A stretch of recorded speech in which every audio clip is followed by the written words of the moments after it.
is the CPI, determine the cost of these jeans in the year 2003, and we are to assume a constant CPI increase. So we're going to start by writing let statements. We're asked to find the cost of the jeans, so we're going to let Y represent the cost of the jeans.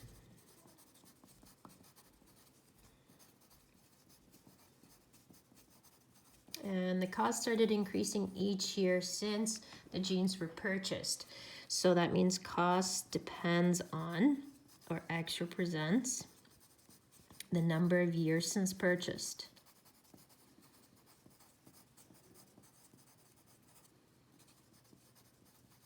Now, instead of saying since purchase, you can also say since the year 2000, since that is the year they were purchased.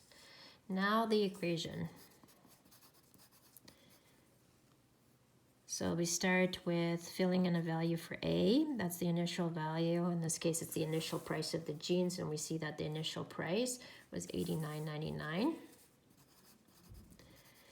Next, we have to figure out the number that we're multiplying the price by each year. So for this, I want you to think about when you're buying an item at a store. What do we multiply the price of the ticket by in order to figure out how much you're going to pay at the cash register?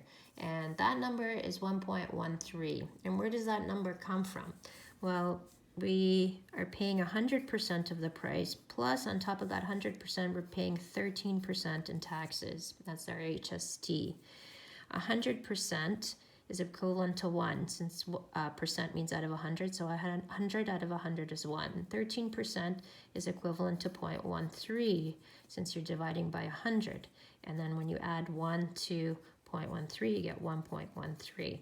And that is what we multiply the price of an item by at the store in order to figure out how much we are going to pay at the cash register. The same applies to other percent increases. So here we have a 3.2% increase. So we're starting with 100% of the price, and we're increasing it by 3.2%. Dividing each of these by 100 gives us 1 and 0.032. Adding them together, we get 1.032. So this actually represents our growth factor. And that's what we're going to be multiplying by each time. And here's the equation that models this problem. Now, to figure out the price of the jeans in the year 2003, all we have to do is sub in 3 for X, since X represents the number of years since 2000, and it's 3 years from 2000 to 2003. And if I do that, get an answer of 98.91. So therefore, the price of the jeans, or the cost of the jeans,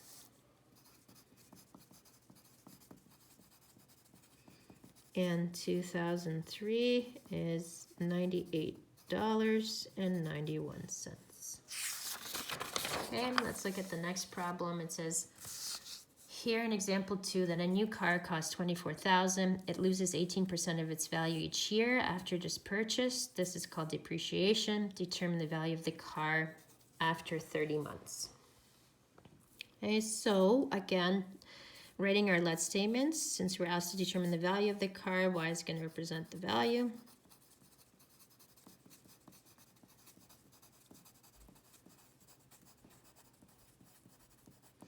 And it says that the value loses 18% of that amount each year. So the value depends on the number of years that go by. So that will be what X represents, the number of years.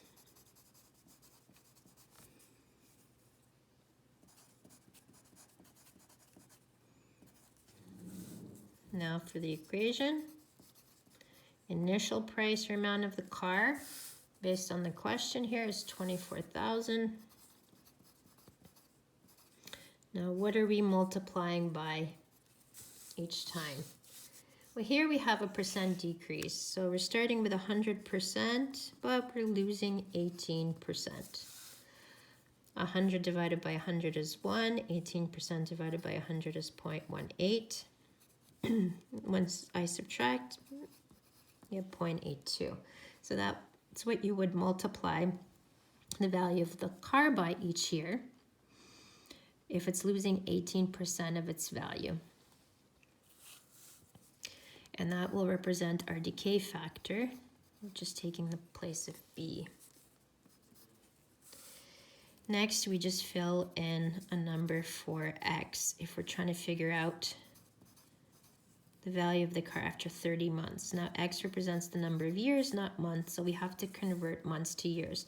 To do that, we just divide 30 by 12, and that gives us 2.5. So 30 months is equivalent to 2.5 years.